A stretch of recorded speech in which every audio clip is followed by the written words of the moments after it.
nanohub.org. Online simulation and more for nanotechnology. We have 5 panelists. Each of the panelists has an opening statement. It's my pleasure to welcome the panelists. I've known many of them for many years. Some of them I have made new friends with. We'll start off with Fred. Fred has had a very checkered, distinguished career in the field of computer systems. He was at AT&T Labs, Bell Labs, Vencore Labs, and now he's the chief scientist at Prospecta Labs. Fred and I serve on the IEEE Computer Society Board of Governors, so we butt heads at times, but oftentimes we are on the same side of the team. It's been a pleasure working with Fred over all these many years. So with that, Fred, if you'd come up and share with us your views. Okay. So I'm going to talk about something called deduce. It's distributed enclave defense using configurable edges, always the forced acronym, as part of the DARPA EdgeCT program.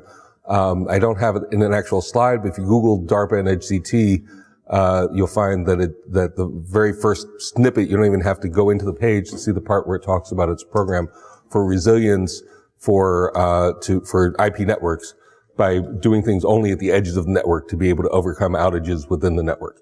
And so that's the point. And one of the reasons I don't have that on my slide here is because these slides are previously cleared by DARPA. Anybody who's worked with DARPA knows the process to go through with that. So these are things that predated this workshop, and I just sort of excerpted them, and I can't touch them.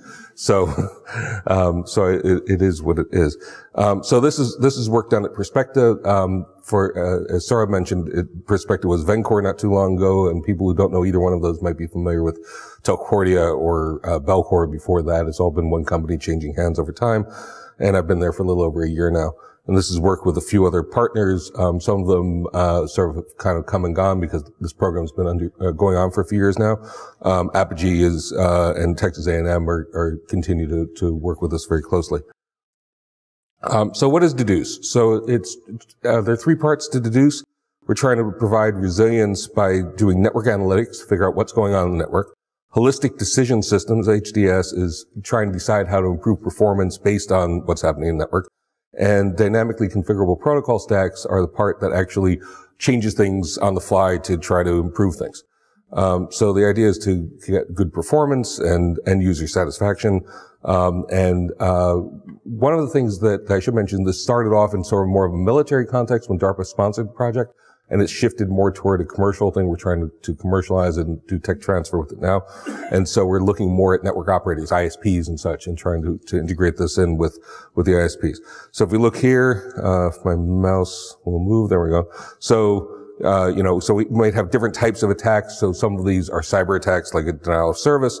Some might be just problems with the network, like a misconfigured router or failing line card. And in each case, we have something at the end, and the idea is that the little enclave here can route around all the problems in the network and improve things in order to get someplace else. So the types of things that we're trying to solve here: application problems. So by changing the way that we transport data, we can deal with performance and tuning. Operational problems with things that are, if something fails. Overlay routing to try to go to decide ourselves the best way to send something through the network in the presence of competition or failures. Dealing with, prioritizing traffic, in order to satisfy quality of service requirements. Dealing with extra loss or out of order delivery or congestion, and any other problems with, network. I'm not going to talk about the status dashboard here due to lack of time, but, that's another part of the project. So this is the one sort of big image of how the system works. We think of deduce as a bump in the wire. The idea is that everything goes out through a gateway where it can optionally pass through deduce, which can figure out what to do with it. So it's sitting at there's a local area network at either end here. Deduce is this box that before it gets to the WAN, can transform things. And there are 3, sort of levels in this. The network analytics that, including tomography, trying to figure out what's happening in the network. The holistic decision systems. The real-time controlling is the key part of this. RadMax is another part that, was part of it before, which is, not used quite as much now. deciding how to actually make use of the topology that's available in the presence of failures. And then at the bottom, we have all these different actuators, these different components that can be dropped in and activated on the fly so that, for example, if we're looking at the GUI, you could see something as a failure occurs, it would say, oh, I'm transforming something to either route differently or to switch from, UDP to UDT or to, other things that are done on the fly. So I'll talk about each of those three levels in slightly more detail, and I'll finish up. So Retina, the real-time network analytics, is looking at doing passive monitoring primarily. So there are other things that will do active probes and try to figure things out. We're trying to watch the traffic that's happening as it goes through. So we're looking at loss delay and throughput, other issues. So we cluster things to try to figure out what sort of traffic will benefit from similar treatment. And to look at things over different timescales, try to figure out exactly how things should be adapted. The holistic decision systems is basically trying to figure out what's the best way to treat things with this. So it's a planning. It's basically planning. It's looking at how do we try to maximize network utility. So the way that we evaluate these things, we have regression tests, for example, that run that we say, okay, this particular test could have achieved up to this level, and as long as it meets a certain level, then it's considered to pass. It has all these different aspects to it in terms of, the test might say, what's the bandwidth getting? Is it meeting its deadlines? What are the other things that are happening in the system? So it's trying to mitigate the problems in real time. If we look down at this graph at the bottom, when something happens and there's a failure and things drop down, we're trying to very quickly get it back up to the capacity where it belongs. The dynamically reconfigurable protocol stacks, DCPS, is trying to take these flow groups, identify what's similar, how it should be treated, and then based on the different requirements, can figure out how to apply them. So overlay routing is one of the key features here. So we have a bunch of different enclaves, and at the IP level, it might decide that it wants to route something in a certain way, but we can look at it and say, well, we know that there's congestion or some sort of failure in a particular way, and we're going to override whatever the IP network thinks is the best way to get someplace and send it to another node where it will then pass it along. We do all sorts of other things. Forward error correction is another example, or compression, basically dynamically adapting. So if we're seeing, loss, we might add redundancy. If we're seeing issues with, throughput, we might compress or do other things to try to, or transcode in order to send less data and be able to work, maybe not quite as well, but, much better than if we were trying to send the entire data. So to summarize, we have adaptive transport, priority and deadline awareness, and overlay routing to try to deal with all these problems and mitigate any issues that happen in the network. And we sense how the system's behaving, we infer the characteristics of the network, and we react to it. So that's it. If basically, as I said before, the real goal now is to try to get this into sort of vendor premises. So and that's the current effort. Thanks. All right, next we have Elsa Gonsiorowski. She's from the Lawrence Livermore National Lab. She is an expert in storage and I/O, and she has a PhD from Rensselaer Polytechnic. And she is part of a group headed by Catherine Morer, with whom I've worked for many years. So Catherine tells me that all our storage and I/O problems, we wrote lots of papers on it. And, as we write papers, we don't solve it quite completely. We leave a little bit up on the plate so that we can write more papers. So Catherine tells me that those days are soon going to be over, because with Elsa and the rest of the team that she has built up, we're going to solve this checkpoint restart problem for good. So no more papers for you. So let's hear from Elsa what she's up to. Thanks, everyone. So, like Suman mentioned, I work at Lawrence Livermore in our High Performance Computing Center, Livermore Computing. Right now, we have the number 2 fastest supercomputer, so we're number 2. And I'm just going to focus in on HPC resilience and really give you kind of the perspective of what my world is. So first, high performance computing. We are solving large, multi-scale, tightly coupled, multi-physics problems and simulations. So this is general science and engineering research using large-scale simulations. So in the computing center, we have everything from compute hardware, networks, storage, power, water flowing in, And really underlying all of this is data, is the file storage, the data storage that serves these simulations. From our user's perspective, you know, they're either doing a compute job, so generating more data, reading in their data, creating more, or they're not, they're sleeping or at home or something, and they are storing their data, and hopefully it doesn't go away. So if a compute system crashes in the middle of their simulation, they're not happy, but it's understandable. If their data went away, that's the worst thing that's ever happened. So we have tape, actual VHS-style magnetic tape that has data going back to the 1960s. So we keep that forever if you ask us to, and as long as the government thinks it's important, we'll keep transitioning and keeping it on tape or whatever's most effective. So recently, we've actually been in kind of a golden age. Our data storage is really mature. Again, we have those tape archives, built-in redundancy and resiliency, NFS, we have snapshots and backups, and we're really explicit with our users what they can expect from each different level of storage. So are we taking a snapshot? Are we doing backups for you, or do you have to manage it yourself? What happens if you run out of, what happens if you use too much space? How much space are you allowed to store? And all these sorts of things. So again, in our tape archive, we'll keep it forever. Each user gets a certain amount of space every year. On NFS, we give them less space, but we'll do automatic backups. And then our Lustre and our GPFS parallel file systems, those are user managed. We don't expect to lose data, but it's not, we can't promise perfection forever, but we really think they're stable products and we don't expect to lose data. For our compute platforms, recently we've actually, again, been in this golden age of reliability. So the Sequoia, which is our last generation top level supercomputer, I think it's number 11 right now in the world, that had a mean time to failure of like a week.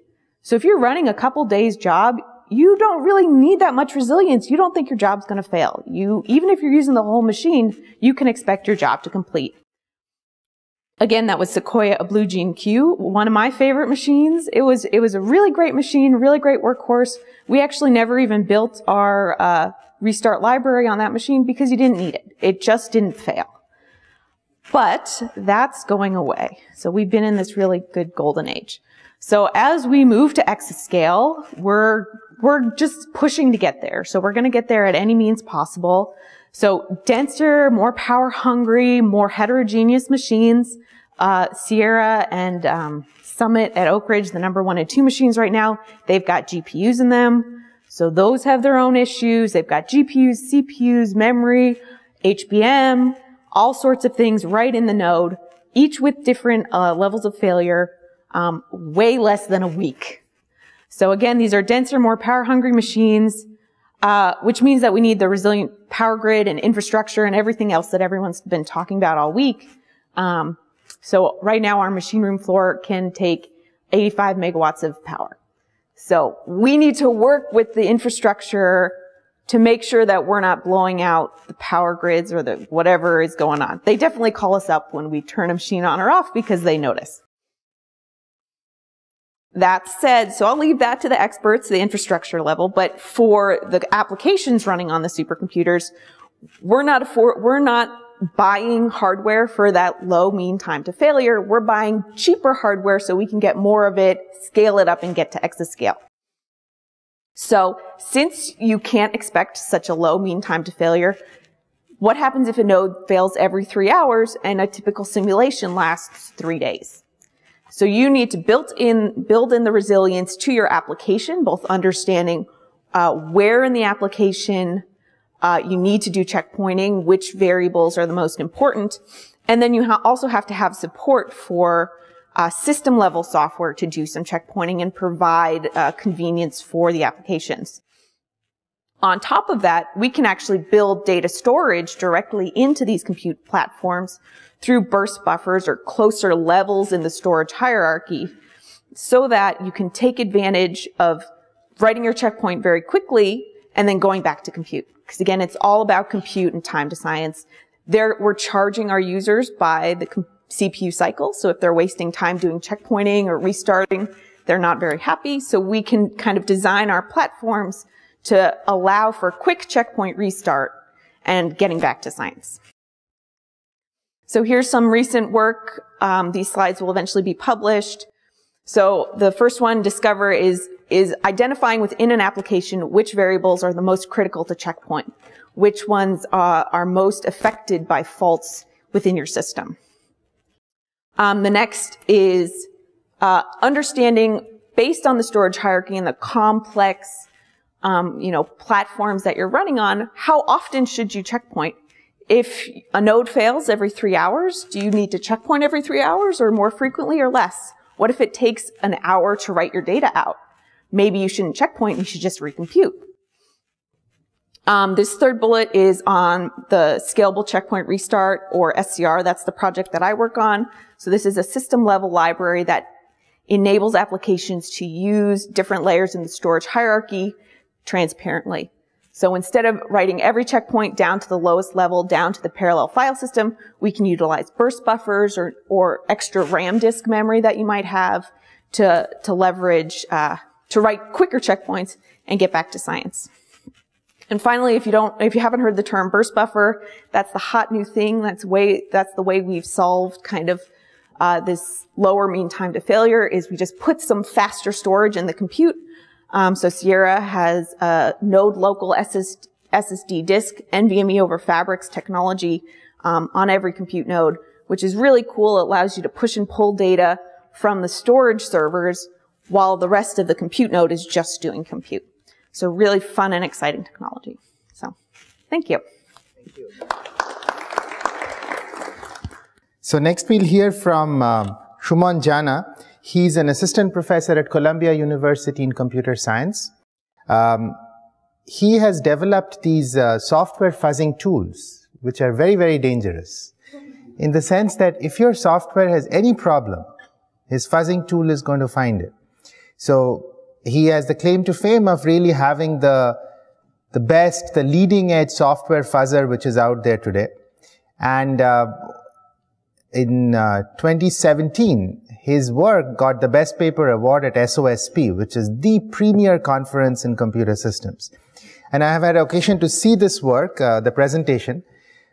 This work found vulnerabilities in all these neural networks that we are relying on and will rely on even more. So it was a very scary piece of work in that for the first time, in a very foundational way, they were able to find vulnerabilities in these neural networks. So I've seen these pictures, car is going, there is a truck coming on the other side. It's supposed to turn right to avoid the truck.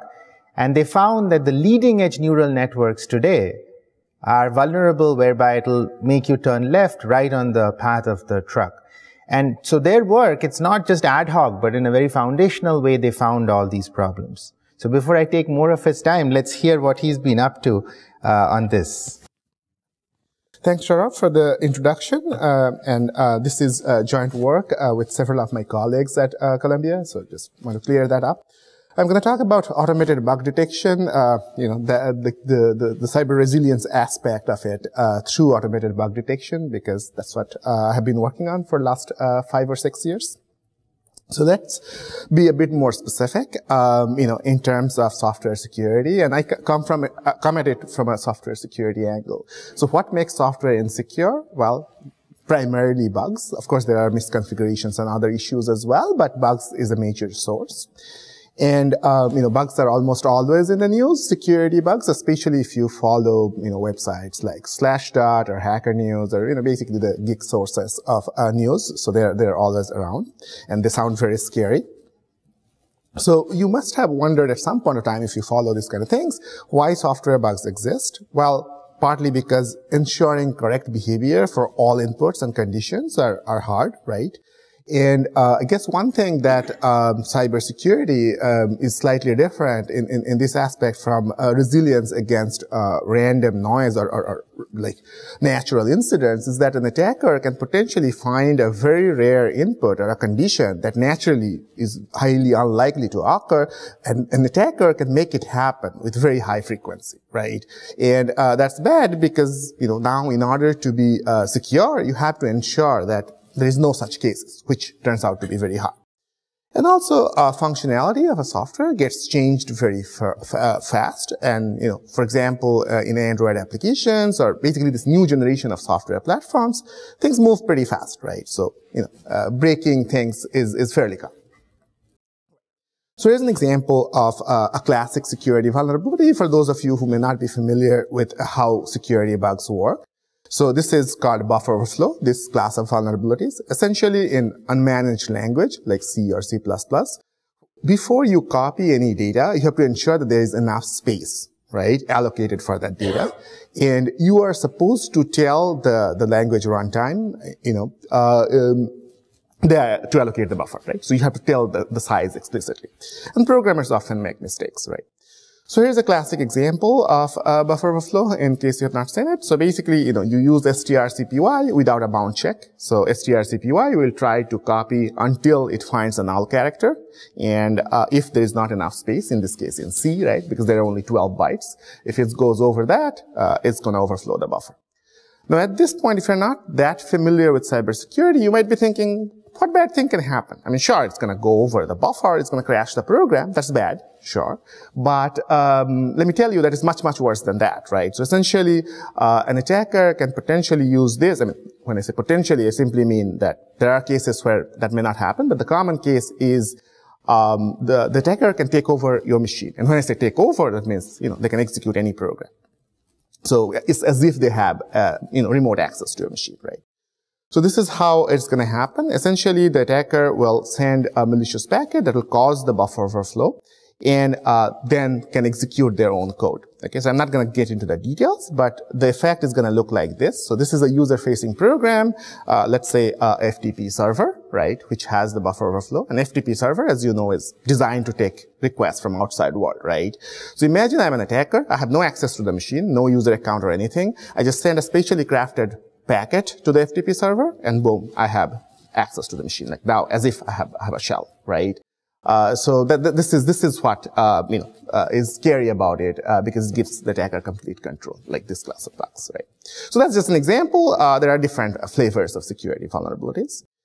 And at this point, you might be wondering, well, why is it hard to detect these things? Like, why not detect them and fix it?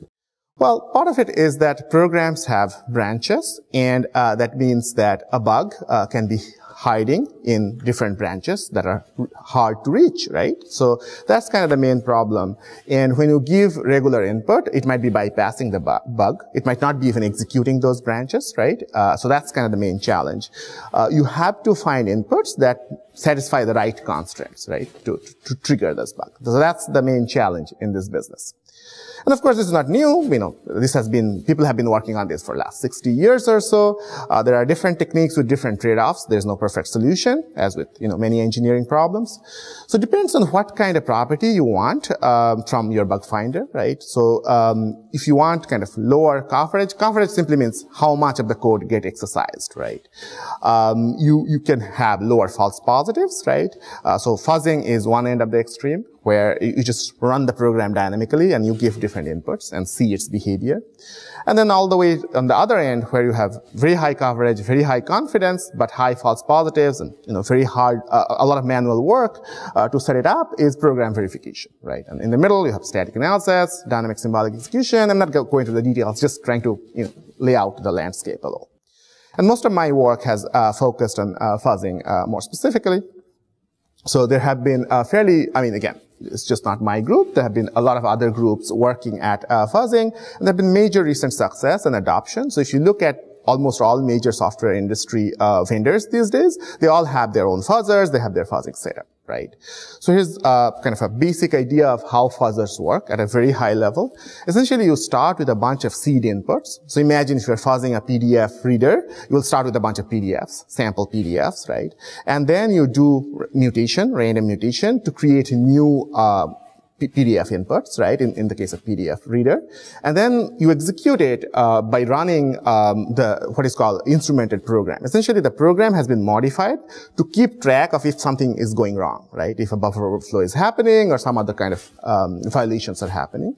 And then, based on the execution, you decide where to mutate further to generate new inputs, right? Because if you mutate blindly, the space is too large, right? So you have to maximize your chances of finding bugs. There's a lot of heuristic. A popular one is evolutionary tactics. Essentially, you keep a corpus of promising inputs and keep on generating new inputs based on mutation crossover. There are other techniques as well, but I'm not going to get into the detail, but that's kind of the basic idea. So, essentially it's feedback guided test input generation to maximize your chances of finding bugs. Okay? Right. So here's a quick, example of the success story. I mean, a case study of a success story. So Google has, this fuzzing as a service. I mean, they have their own fuzzers as well as they have fuzzing as a service. It's called OSS Fuzz. So if you have an open source project, you can submit, to their, service for free, and they're going to run it with Google's spare computation power in their infrastructure. So this is the kind of thing they found. So around 2,000 plus bugs. I believe this was, data from, 1.5 years or so, in 60 plus different projects, all sorts of stuff. Buffer overflows, different kind of buffer overflows, use after freeze. All these, have, pretty serious, security concerns. So, and this is just one example. All the major players, as I said, have been using, this set of tools, now for last, 2 or 3 years. It's really, helped a lot in terms of improving security.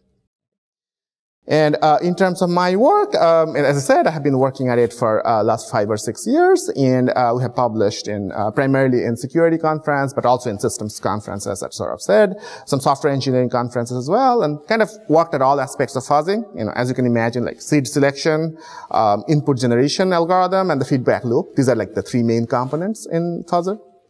And our tools are real. I mean, they're being used heavily by industry, and as well as there's like an active user base as well. And we have found numerous security bugs that have been confirmed. And again, I'm not going to iterate these things, but the main point is these tools are real. These are not just papers. That's the point I wanted to get across. So this is one of the kind of major success stories, I believe, as part of the broad field of automated bug detection, right? So I guess the next question is, what are the new challenges? So I'm just going to briefly talk about some challenges and then wrap up. So one thing, as Saurabh alluded to one of our work, we noticed as part of that work, we noticed the software is fundamentally changing, right? Several of you also, I'm sure, have noticed that machine learning has been very successful over last, 5 or 6 years. And most kind of new software systems are trying to have machine learning component in them, right? So the program logic, instead of being written by hand, is going to be learned from data. Right. And that has its implication in terms of bugs because they're opaque. Most of the popular machine learning models are opaque, and they're hard to verify or test or debug, right? So how do we change these bug finding techniques to adapt to it? So that's kind of one of the main challenges in my mind. And here's a difference between, say, a successful machine learning model architecture like neural network versus traditional software. So some of the key things should be obvious, right? I mean, traditional software has control flow. And by control flow, I mean branches, right? If, else, right? Or loops. Neural networks, on the other hand, do not have explicit control flow because you have a bunch of connections, right? A lot of program analysis work that is useful for bug finding, assume that control flow analysis is enough to give you, a sense of what a program is doing. That's not true for neural networks, right? And data flow analysis traditionally have been harder to do. The other is, neural networks do a lot of floating point computation. Those of you who are familiar with program testing or verification will probably know that floating point is basically the weak spot of analysis. It's just hard to do floating point analysis. Okay, so that's another thing. And finally, a lot of these, one thing that we really leverage in fuzzing or program analysis is that not all branches are dependent on other branches, right? So there are paths through the program that are somewhat isolated, right? But if you have a fully connected layer in the neural network, pretty much all of the previous layers are affecting the later layers. So that makes the analysis a little trickier. So that's kind of the main challenge. And again, there are a bunch of other challenges as well, but these are kind of the primary differences in my mind. And so the side effect is traditional testing and debugging techniques that we talked about briefly do not work well for ML, right? So I believe what we need is basically a set of new techniques, new bug finding techniques or verification techniques for specifically tailored for these machine learning models, right? So over the years, as I said, over 40, 50 years, people have developed static, symbolic, dynamic analysis tools for traditional programs, right? So now that the paradigm has changed, we have to adopt those tools to this new architecture, right? And that's non-trivial in my opinion. So that will require a lot of work. So we have made some progress towards this. I'm not gonna, go over the details, but essentially there are two broad class of things. One is a systematic way of testing these things, white box testing. White box simply means you look inside the model, you see what is going on, right, when you feed input. So that's the SOSP paper Saurabh was referring to, and then we have an ICSI paper as well. And on the other end of the spectrum, we have verification. When I say verification, we get stronger guarantees, right? You say a property, we check that this holds or not for a broad range of inputs. But of course, it's hard to scale. That's has been the way traditionally. So this is on the other end of things. This is like, for relatively smaller neural networks, but if you can get stronger guarantees, verification is very useful. For our SOSP or the ICSI papers, they are, state-of-the-art largest neural networks possible, but then the guarantees are relatively weaker compared to verification, right? I mean, there's still a sense of coverage and things like that, but it's still, the guarantees are weaker. That's kind of the main point. So that's all. Thank you.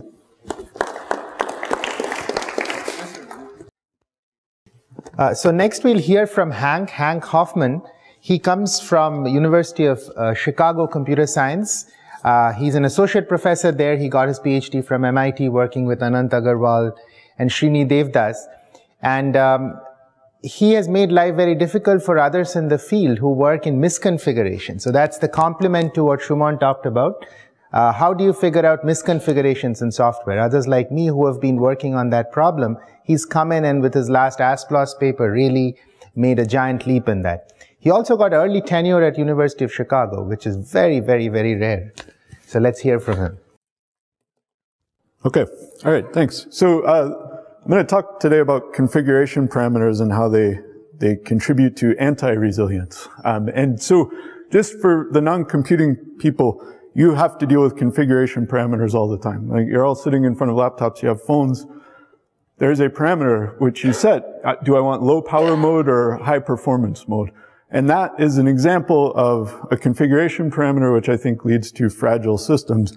So the alternative, which I'm going to advocate for, is that you should be able to set goals instead of set parameters. So instead of saying, I want low power mode or I want high performance, you should be able to say something like, I'm 6 hours away from a charger and I need to work the entire time, right? That's a goal that we can all relate to, whether you have a computing background or not. And if our systems could understand that goal, we could build much more resilient systems, right? So configurations parameters are these variables that users can set to customize a software package for their own needs. And there are several studies looking at the amount of configuration parameters in popular software systems over time. And you can see this is growing rapidly. So by training, I'm a computer architect, so we care about Moore's law. And if I put a number of transistors on a chip over time on the same chart, we're actually exceeding the growth of Moore's law in configuration parameters. So that's not a good thing in my mind. And here's some more evidence to back that up. Common problems where systems were misconfigured. So these just setting these parameters incorrectly has been found to be the second major cause of SLA violations from Google. And a major cause of cluster failures for clusters running Hadoop MapReduce. So that's a really important software package for those who aren't familiar. My colleagues at Chicago and I, working with Shan Liu, we did a study of many of these complaints that were listed on the web. And so here's an example. So the brackets, I believe, originally contained an expletive, which I've edited out. And said, okay, these variables are hard to configure, hard to understand, and badly documented. So that's a user of the software system complaining about this fragility that's been introduced. So we had a paper last year where we proposed another solution. Now I don't think it's done. There's still plenty of work to be done here, but at least it gives you the flavor of what we want to do. So let's take a deep dive into one of these bugs. This is in the HBase open source software. There was a configuration parameter. Originally, it was just set to this constant value of 100. It wasn't even a parameter, actually. It was just a constant that had been set to 100. Somebody downloaded the software, ran it. It ran out of memory and crashed, so it was fragile. It was not resilient. And they filed a bug or an issue on the software system, and the developers responded.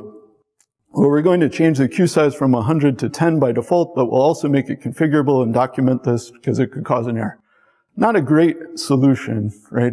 So you don't have to be a computer scientist to know if the system crashed with a queue size of 100, if I just set the queue size to 10 and my requests increase by a factor, my request size increased by a factor of 10, the system will crash again, right? So that's not a very resilient solution. So what we propose to do is have the user set a goal. So instead of saying what the queue size is, say, well, I want the memory consumption to be 1 gigabyte, just for example. You set it to whatever you want. And that the developer then relates parameters to effects in various different dimensions that users might care about. So instead of setting this queue size or specifying a variable for it, the developer says queue size affects the maximum memory consumption. Okay? And now we have the language that we need to map high-level goals that users are trying to achieve to low-level settings of these configuration parameters. Our software then takes that information from the user and from the developer.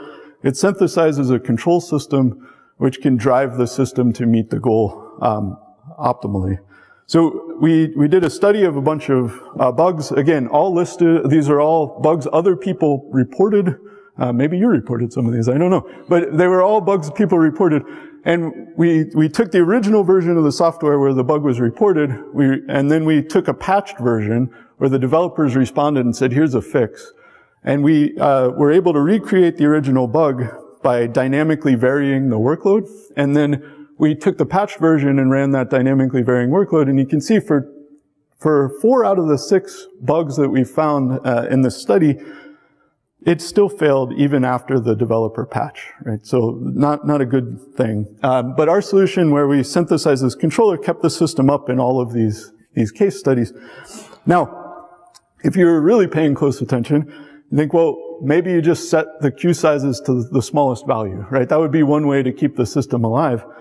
So the other thing we need to look at is that this is a trade-off. It's not just did you meet the goal, but how well did you do subject to the constraint of that goal.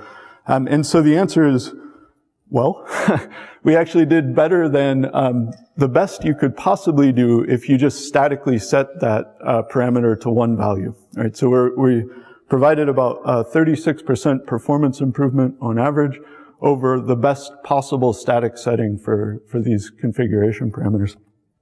So we've actually gotten this to work in a number of different systems. So here's another, I'm going to fast forward here. Here's another configurable system. It's a video encoder that was running on an embedded system as part of a DARPA project. So we wrote the software that manages this video encoder. The encoder itself was written by Rice. The development board was developed by MIT. Texas contributed some machine learning parts to this project. We're running the software that actually controls this thing. So as a goal, which is to run at 20 frames per second and get the highest possible quality of video at 20 frames per second. And we had this control panel so people could come in and perturb the system. They could cause it to fail. So here what you're seeing is a core was just knocked out. So the system was running, it had 4 cores, now it's down to 3. You can see the performance dropped below the desired level, but our system is now changing the configuration of the video encoder on the fly to get back to the desired performance, and you can see we lose some quality, right? We have to give up something. We lost part of our capacity, but we get back there, and then the second core fails, and the system adapts again. Now you can see there's a visible effect on the output, but it's still up, right? So if your goal is run at 20 frames per second, then we're still meeting that goal. And this was fun. So this was a video of an actual live demo where we had the system running and everything, and people could come in and play with the fan failure and knock out cores. And everything worked great. You know, these DARPA PI meetings can be very competitive, but everything worked great until somebody got a very brilliant idea. What if I kill all the cores? we could not recover from that. So this is not a panacea. This has kind of been my main research thrust since I started at Chicago, and actually even before that. How do we declare goals? How do we make goals a sort of first-class object in computing systems, and then how do we manage those goals? So I've done a lot of work on this in different areas. Like I said, the work is not done. Maybe I can talk about future work more in the Q&A. But again, the main thesis here is that configuration parameters are a problem, because there's a mismatch between the people who develop the system and know what these parameters actually mean, and the users who have some goal and have no idea what that means in terms of queue size, right? So that, again, what I'm advocating is users should not set these parameters. They should set goals, and something else should make sure that those goals are met. All right, let's thank Hank. So the final speaker in our panel is Dr. Brian Henz. He comes from the Department of Defense, so we don't know too much about him. At least you don't know too much about him. I do. What we do know is he's the Computational Sciences Division, the Associate Division Chief. He's at the Army Research Lab in Maryland. He's done some very serious work on wireless networks, jamming, and how do you detect jamming, how do you handle RF propagation. And more recently, he's standing up a very big effort within Army Research Lab on something called assured autonomy. So it's in that connection that I've been interacting with him. So we're looking forward to hearing what this big new effort is all about. All right. Thank you, Professor Bagchi, and thank you for the opportunity to come here and talk today. I appreciate it very much. So for the Army, we operate in an austere environment. And so when I say that, what that means is we have a very limited network availability or bandwidth. We also have limited size, weight, and power constraints to our computing devices. And so as we move forward in the future with the Army, we have many more sensors and devices that are generating and collecting data on the battlefield. That data needs to be moved around, but yet we have the network, which really is not increasing because we have limited spectrum available to be able to communicate. And so I'm going to highlight some of our research in this area to try and alleviate this. Part of that is putting more processing closer to where the data is collected, and also being able to utilize the resources that are available as they come and go during the battle. And so one success I wanted to highlight, which really isn't shown here, but when looking at the specific architectures, we've been very excited about the recent availability of neurosynaptic processors. They provide a very low power, size, weight, and power for us to do computing.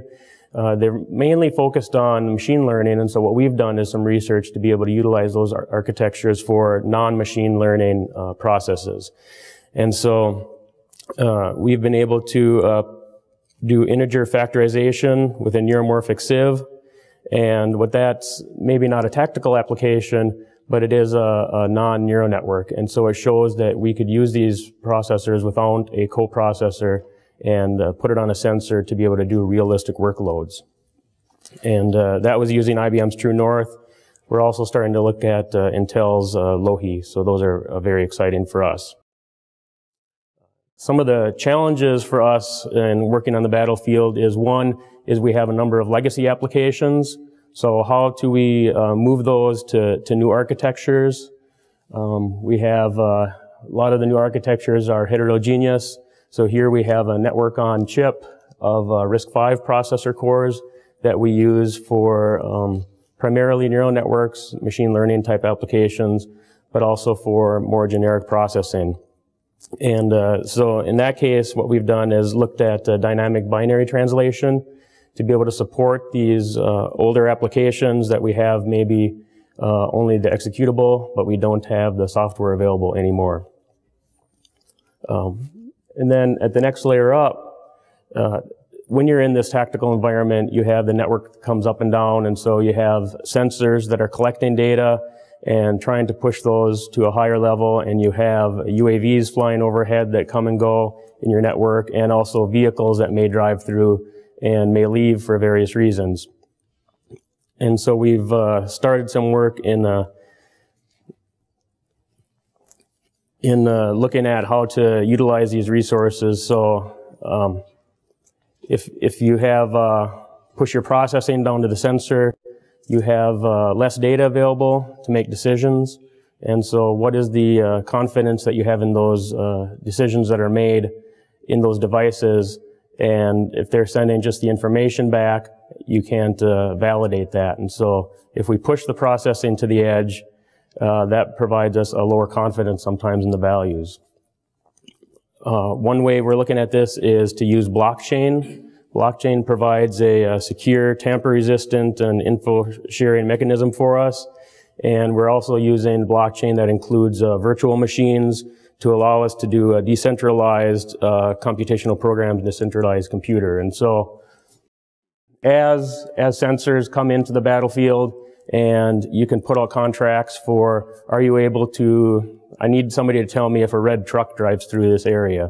Then those sensors can answer that and provide that data. And if it goes down, then by having a blockchain, we're able to bring in new sensors, or new AV is able to fly overhead and replace that sensor. And so you're able to get the whole history from the blockchain to be able to do that. Some of the challenges with that in a tactical environment are the limited bandwidth, the limited computing available, and so not all of the sensors and all of the vehicles will be able to provide that type of computing.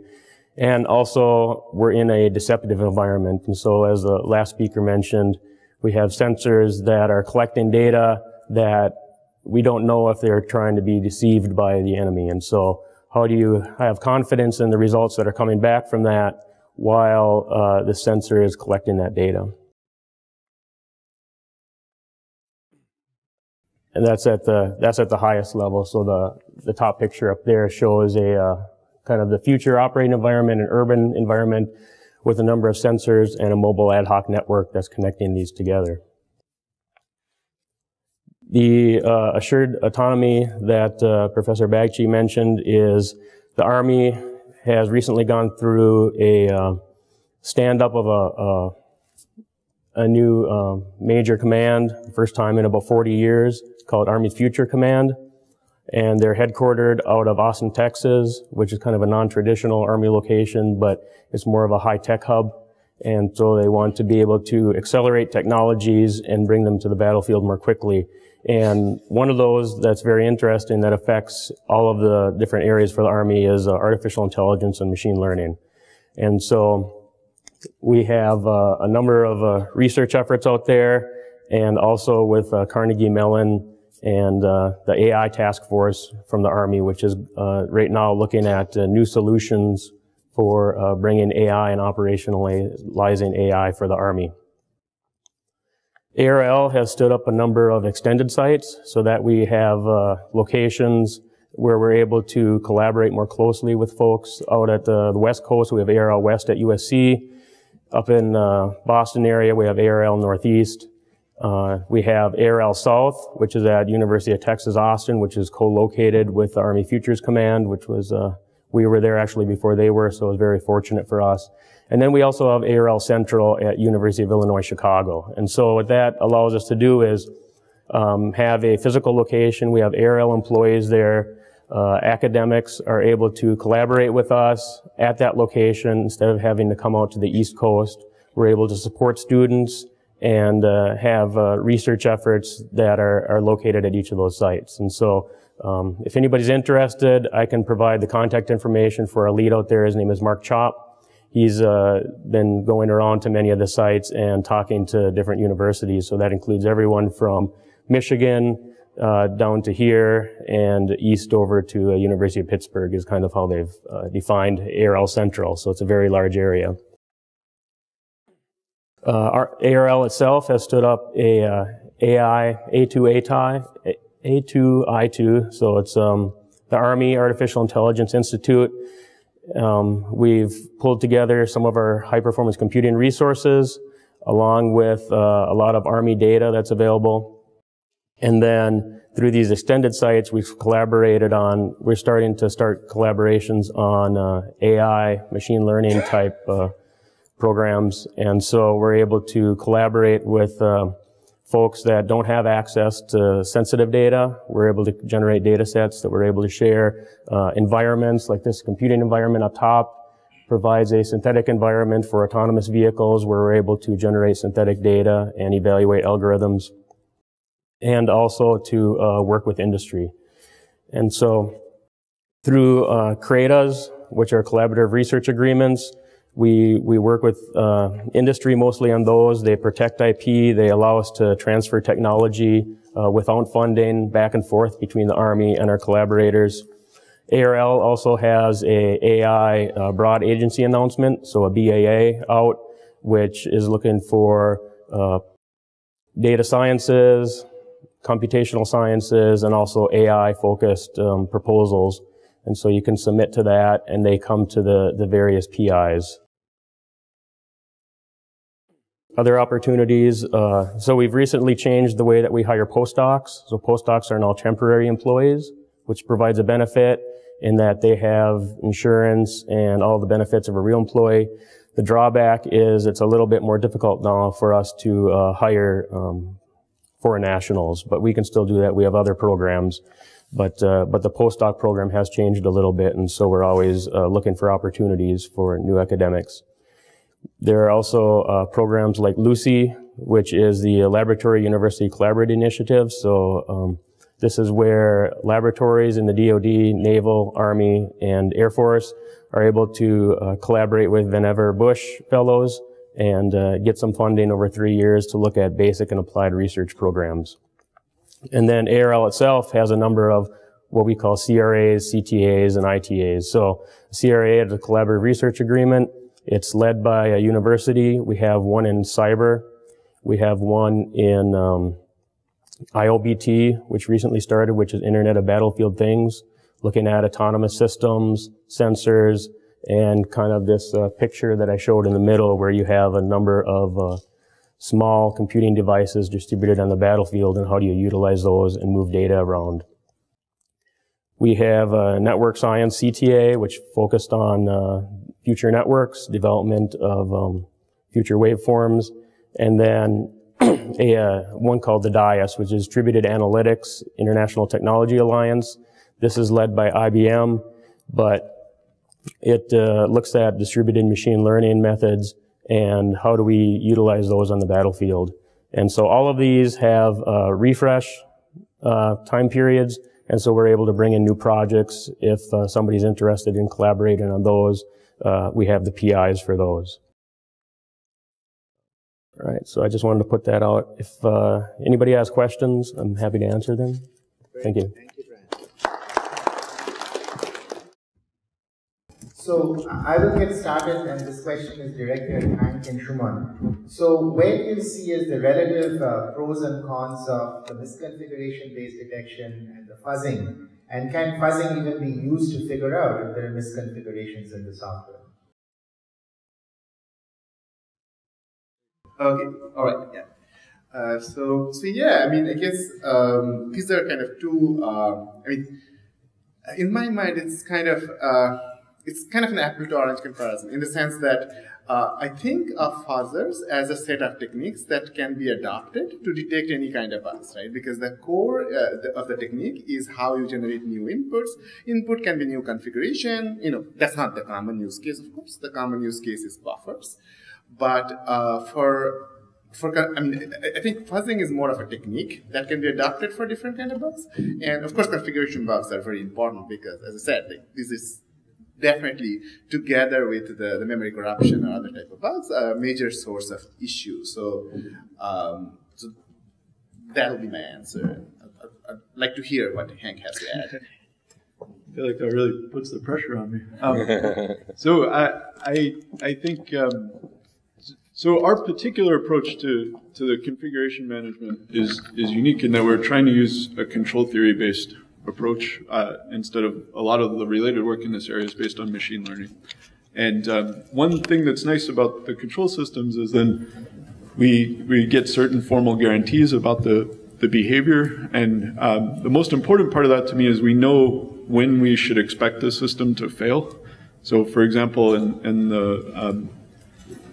the work in that ASPLOS paper that I was talking about, we designed the system to have a factor of 2 error tolerance. So if the data that you use to test is within a factor of 2 of the data you use to build the system is within a factor of 2 of the data you encounter in the real deployment, then everything is going to work. But if you get beyond the factor of 2, then we expect things might break.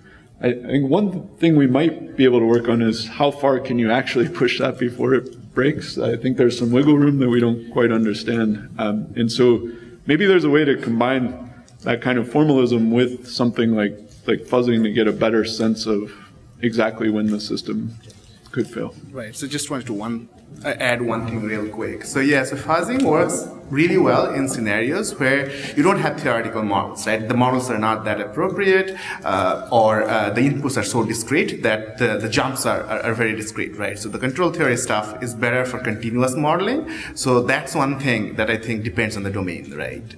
So. Any questions? So we have a very broad panel here, and I was kind of wondering, this came up in our discussion yesterday in the breakout, the idea of, you have security that ends up being tit for tat. They develop an attack, we develop a defense. Where do you see this broad work you have going towards addressing this issue? So yes, I mean, this is a question that, I as a security researcher get a lot. So yes, I mean, tit for tat is kind of the best we have got now. So earlier it was manual, now it's automated tit for tat, if you will, right? So the end game usually, one of the approaches is verification. If you can verify that your software has no bugs, and of course under certain assumptions, you can get much more foundational security in some sense. The problem is the techniques that we have don't really scale, and also they require a lot of manual work. I mean, you can make it work. There are recent papers in conferences like SOSP showing that you can do things, but you have to really juggle a lot. You have to have a PhD in verification and be willing to put 3 years to write 1,000 lines of code, right? So that's kind of the trade-off. That's where we are at, in my opinion. I guess since I'm not a security researcher, I can say whatever I want, right? So one of the things that's difficult to me about, how would I apply my own work to security is that I don't have any way to quantify the security of a system. That's something that I need to be able to drive the system to a goal, is I need to be able to quantify how far am I from the goal I'm trying to achieve. And so just a binary secure or not secure is not very helpful. And then the other thing is that a lot of the attacks that are making the news now, like Spectre and Meltdown, are attacks that are on side effects, which I think is particularly challenging since that's not something that is anywhere in the specification of the system, right? These systems were specified to provide logical correctness, and then engineers figured out how to eke more performance out of that while maintaining logical correctness. But security never appears in the specification, and so people can attack things like the timing of events that you aren't even supposed to be able to see, right? Again, if we could quantify that and then somebody could expose a knob that we could tune, I could jump in and try to apply some work there, but that's a pretty big barrier, I think. Yeah. So from a networking standpoint, I would say that there are 2 different aspects of this. One of them is specific attack mitigation. So, for example, distributed denial of service attacks on your DNS servers or forged BGP packets, as somebody was mentioning yesterday. So for some of these things, it is kind of a tit for tat. You identify an attack and you try to figure out a particular defense for that. And then there's the more general one. So the system I was talking about isn't really geared toward dealing with a specific type of attack, but rather just dealing with the performance characteristics detected in the network. So if something takes it down, whether it's a specific attack that brings something down, or whether it's just a hardware failure or something else, or just too much load because so much traffic shows up, the system has to be able to adapt and deal with it regardless of what the cause is. So I think that trying to make things general so that they don't have to worry about whether it's a specific attack is a good way of going. For HPC, we're absolutely concerned with security. We want to, we have classified data, we're going to keep it that way. But we're kind of a black hole. So the best that we can do is keep up with what's current in security, maybe be a little bit ahead, but we're not going to tell you about it because we're kind of not doing tit for tat, because we're just assuming attackers are coming all over. I mean, they definitely are, and we kind of stay at the leading edge and try to keep quiet so that people don't notice us. So for the Army, I think it's very analogous to our long history of protection and lethality, and so there's always been a back and forth between armor and penetrators in doing that research. Not focusing on necessarily cyber, but on autonomous systems that use neural networks. This is a very big issue for us, and we feel that until the machines behave more like a human brain and are able to make those types of decisions, there's always going to be some way to deceive them. And so that's why some of these neuromorphic, neurosynaptic architectures and programming those in new ways is maybe a way to make them more robust, although there'll still be potentials for other types of attacks, physical attacks against them.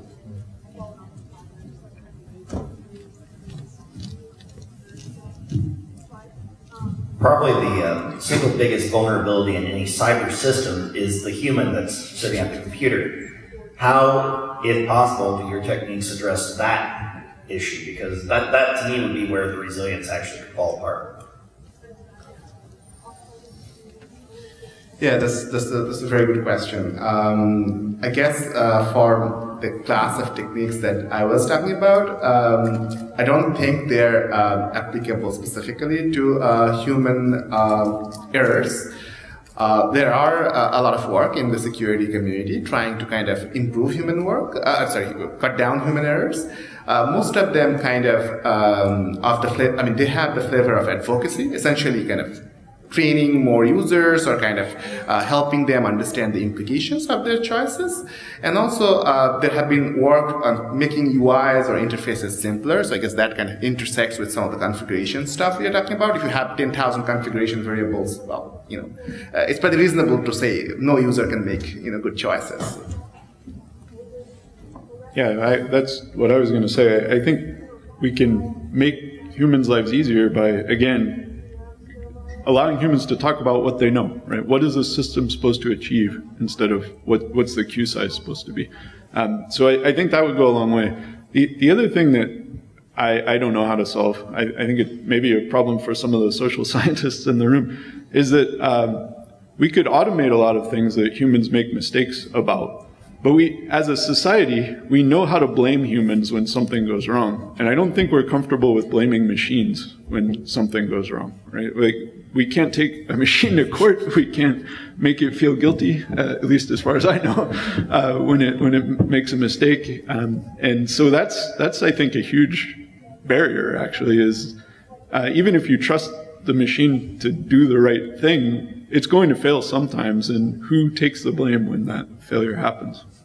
So my question is for Fred and Elsa. You didn't have much time to talk about future challenges, or you deferred it to the panel part. So could you chime in on what you see as the future challenges in your area of cyber resilience?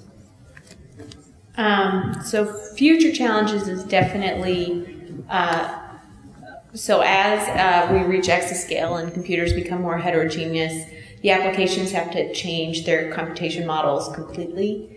And so most of the developers that I work with are focused on getting their code running on GPUs, period. And resilience is really a second thought or third thought or not even thought about until they're running and they need it in the field. So when computers hit production, that's almost when they're thinking about resilience. And all of a sudden they have this reliability. It's no longer about performance or speed up. It's about being reliable and getting the production science.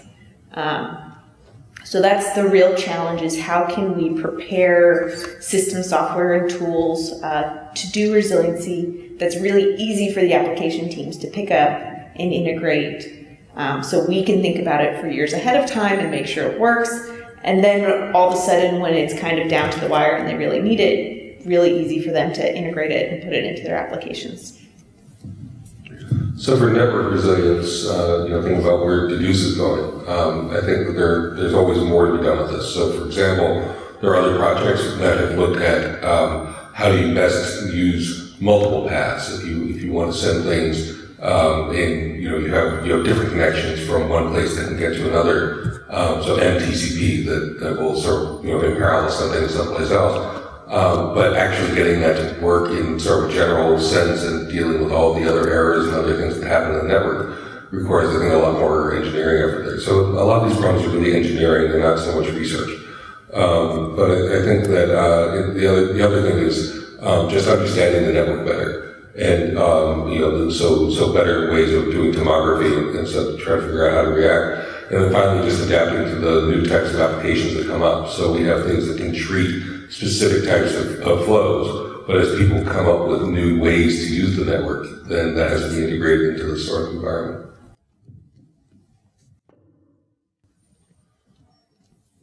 We have time for one final question. So in an increasingly complex, interconnected world where you have lots of these IoT sensors, so you need very expressive algorithms to make sense of the data. So do you see these very expressive and black boxy algorithms kind of being at loggerheads with the need for having a resilient computing framework? So you want expressive black boxy algorithms to make sense of the data, and then you also want to have these resilient frameworks so you can make sense of the algorithms per se. So is there like a constant battle going on there, and is there a way to solve that? Is that addressed toward me, or everybody? Everybody. All right. I told mine. So anyway, I think that the goal of our system, for example, was to deal with the network as a black box. So we can, from each end, we look at what's happening in the middle, but we can't look into the middle. So we can't see there's a particular router that's failed. What we know is that we're not seeing traffic. So the whole idea is of this network tomography idea. This is a field that's been going on for like 20 years or longer, is to try to make sense of what's in the network without actually being able to dive into and see all the individual components. So I think that kind of addresses what you're talking about. From the algorithmic perspective, isn't it kind of hard to make sense of algorithms? It is a challenge. I mean, if you don't know everything that's going on in the middle, then that means there's only so much you can do. And the idea of network tomography is to try to make these predictions and to adapt to it with inferences about what you think is happening, even though it's a black box. So I guess I just want to add one last thing to answer to that question is from a more, for example, machine learning angle, the kind of things I was referring to.